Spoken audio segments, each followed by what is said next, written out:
Lady Demons softball coach Donald Pickett, whose team goes to Baton Rouge on Tuesday night to play LSU. Coach Pickett, your team's one game out of the lead in the Southland Conference. It's very, very competitive.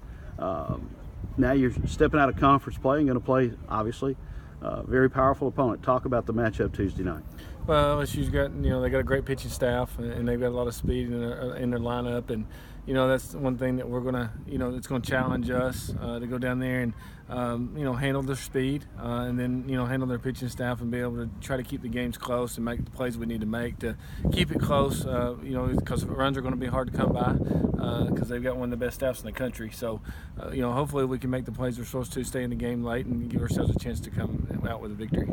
And your team has played some nationally powerful programs during the careers of all these athletes. You've been to LSU before, so all that experience comes into play, and also the level of competition in the Southland Conference is pretty stout.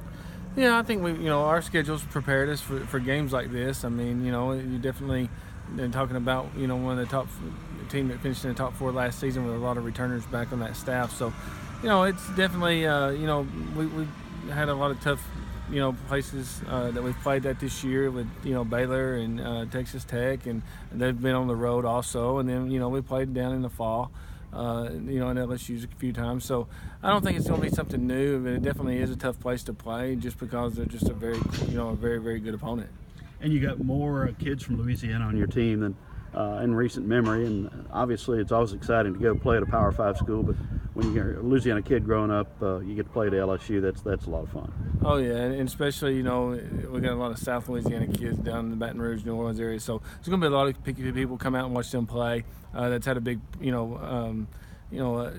part of what they've been able to accomplish and get to where they've gotten to, and it's always good for some of the other coaches, high school coaches, and their teammates and stuff like that to come watch them play. And we just hopefully we'll go down there and we'll compete, and we're going to try to respond from this past weekend and in the right way, and try to work on some things that caught up to us this past weekend and maybe the past couple of weeks that we can try to change and build off of and get some momentum going in the right direction going into the weekend.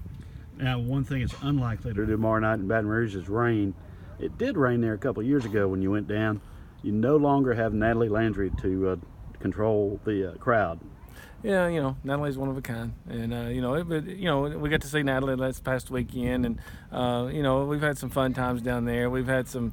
There's been a few times where we've had some different rain delays, and the girls have fun during those times, and they get to relax a little and have some fun. So, hopefully we don't have to deal with the rain, but it's always you try to make the best of what the situation is, and those kids. We've always had some kids that try to keep everything loose and light and have a good time. Did you have any idea she could do what she did there? Yeah, I did. Natalie is, Natalie and her family is very special to us, and being around her for 5-6 years through the recruiting process, and as she played here, you kind of know, Natalie's not really scared of the spotlight, so I was not surprised at all of what she was able to accomplish in that rain delay.